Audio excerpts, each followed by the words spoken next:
Please, I want to tell you this from the angle of experience.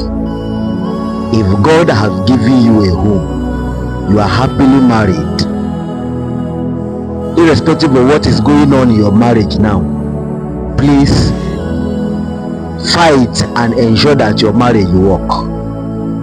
I know I'm saying this. You must ensure that your marriage work. In this video, I want to tell you the regret that this woman have, the regret that she's now having, not about the marriage but what she allowed in the marriage. Look, your marriage is not for competition.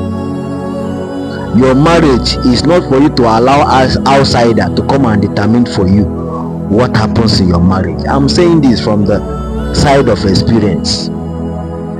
Greater percentage of people that have broken home, greater percentage of them are regretting why they did not stay and ensure that their marriage work. Mostly the women. The people that regret more are the women, but the people that bear the worst brunt of a broken home are the children. If you love your marriage, if you love your children, please, no matter what you are passing through now, it's better you believe God to heal your marriage than breaking that marriage. Go to the comment section, you will see a daily manna of 25th July talking about how God has set it. Marriage is of God. God has set the standard and you have to follow that standard. Failure to do that, you have yourself to blame and you live all your life regretting. I pray may this not be your portion. Watch this video and learn the lesson in it. Make sure you share it so that other people too can learn. To tell me, what's one thing you done in your life that if you could go back in time, you would stop yourself from doing it? Let's have it. If I could remove one thing from my life, it would not be my marriage. It would be the voices I allowed into my head. How? I met my husband when he had nothing, no money, no cars, just me and him, and peace of mind. We used to sit outside in the evening, laugh, gist. Back then, I used to say, as long as I have you, I'm okay. And I meant it. Or at least I thought I did. My husband used to do a lot of things for me. They might not be big, but they felt real. If I complain about headache, he'll massage my head with warm water till I sleep off. If the food at home is not enough, he will say he's not hungry just for me to eat. Sometimes he will wake up very early in the morning to go and fetch water before I wake up from sleep. Some days when I'm tired, he will help me to wash plates even when I said he should not. And every single night, no matter how stressful his day went, he will always ask me, "Are you okay? Hope you are good." Those things used to mean everything to me back then because they feel real and natural. Well, things didn't actually change suddenly. Everything started changing when life got a little better for us. He got a better job and we moved into a small apartment in a quiet estate. I remember the first night we slept there. We didn't sleep early because of excitement. And nothing changed my husband. He was even better than before. And life continues. So after a year and a half, that was when we had our first child. My husband would carry the baby like it was the most fragile thing in the world. Sometimes I'll wake up in the night and I'll see him watching the baby. He was not a perfect man. He forgets dates sometimes. And in fact, my husband doesn't know how to surprise like all those Instagram husbands. But he was always present and that was all that mattered.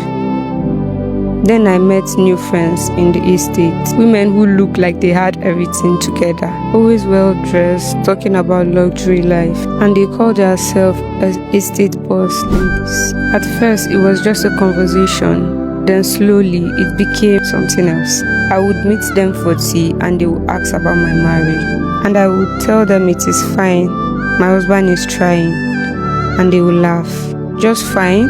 One of them said. She said, "Do I have a car?" I said, "No." She said, "That means I still take the estate bus." And I said, "Yes." She said, "That's a disaster at its peak." She said, "I deserve more." And the other one said, "I have to push him." Because men don't know how to do what is expected until you push them. They told me how they push their husbands to get where they are today. How they will not settle for less. but the absolute best. And slowly I started listening to those women. Then I started noticing things I don't used to notice. What? The way my husband repeated clothes and the way he calculated expenses before spending. The way he would say, let's manage this month. Before it was normal, but now it felt like suffering. Even the things I once loved about this man started irritating me. When he asked, are you okay? It started sounding as if it was a noise. When he could not afford something expensive, I would start comparing him with the estate men. I stopped seeing his effort. I started seeing his limitation. He was still being the man I once prayed for, but I wanted things different now. I remember the first time I disrespected him publicly. We were at a small gathering when someone made a joke about men who could not buy expensive things. And I laughed and said, some people here need to be ashamed of themselves. Then I looked at him. People understood and laughed, but he did not laugh. That night, he did not talk. He just asked me one question. Do you still respect me? But I didn't answer him, because in my mind, I feel justified. My friends told me about this reaction. They called it first stage. That is denial stage, but you have no choice later than to accept it. I remember what our first lady in the group said. She said he will appreciate it later when he sees it in a bigger picture. Because if you did not pressure him, he will never grow. And when he doesn't, you'll be the one to suffer. Then I started pressuring him, complaining and comparing, and he changed slowly. He stopped gisting with me. Well, I was not bothered because according to the estate boss lady, she said that was the first stage and the second stage. Until one day when everything broke. That day, I don't know how everything got bad. I could have controlled everything, but I didn't. It started like every other argument. I kept talking about money and how he's not doing enough. But this time around, he didn't keep quiet. He looked at me tired and said, when did you become like this? And I felt attacked. And I said, like what? He just shook his head and said, we used to be okay. What changed? I laughed, but it wasn't even funny. You call this life okay? Always watching others live better and you're here talking about okay. He went quiet for a moment and said, since when did our marriage become a competition? That question annoyed me. I now said, since I've started seeing what real men do for their wives. He looked at me as if he didn't even recognize me. Then he said, when did these people start deciding what is enough for you matter? Then I said, it's because you are not man enough and I deserve better.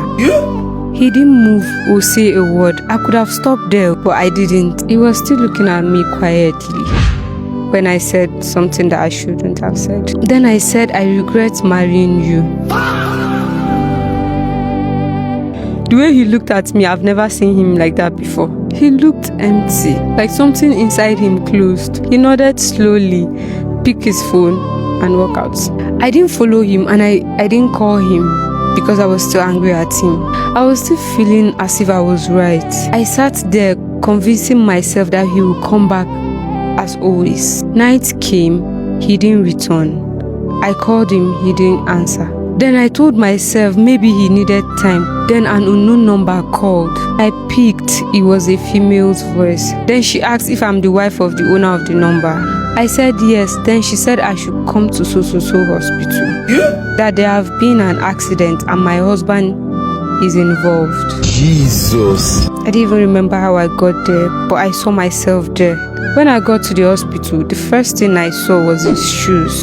Then I saw him, but not the way I knew him. He was lying there, quiet, and machines were all around him. They said he was hit by a car while crossing the road. He didn't die, but he wasn't alive. He was in coma. I sat beside him every day holding his hands, talking to him, crying, begging him that I didn't mean what I said, but no response. Days passed, week passed, and then one morning, then the doctor called me aside and said, I'm sorry ma, we did our best, but we couldn't save him. That was it, just like that. I stood there empty. Because the last full conversation I had with my husband was me destroying him with words. If I had protected my peace instead of chasing what is not mine, my husband would still be alive. Now let me tell you what I learned in my story that was too late for me. Carry on. People will sit with you, laugh with you, advise you, and still be the reason your home will break. That is how human beings are. Those same women, the ones that told me I deserve more. When everything scattered, when my husband was fighting for his life, everyone disappears. None of them came. It was just me and the weight of my own words. And when he finally didn't make it, I didn't just lose a husband. I lost the only person who truly stayed. And after everything, life didn't pause there. Reality came immediately. Bills, responsibility, and a child asking for a father I can never bring back.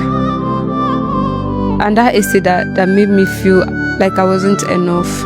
I was evicted when I couldn't pay rent anymore. And the same people who made me destroy what I had, none of those so-called boss ladies could do anything for me. None of them offered support. That was when I understood something. Not everyone that speaks into your life that is speaking to build you. Some people are speaking from emptiness. Some don't even know what they have, so they will never recognize what you have. While some are projecting their own dissatisfaction. Marriage is not a competition ground, and definitely not something you will compare. It is in the person who stays with you even when life is not perfect. I had that, then I traded it for a life that is not even real. Now I am here raising my child alone, doing everything what we are supposed to do together all by myself. And the hardest part is not just the struggling, it is knowing that I had peace, then I destroy it with my hands. If you have something real, protect it. Don't allow outsiders to define it. Don't allow too many voices to enter something that it is yours. Because the truth is, those people that are pushing will not be there to carry your pains when it falls apart. I learned the hardest way, so I wish you to learn from my mistakes. Filter what you hear and guide what you heard, because once it is gone, no amount of regret can bring it back.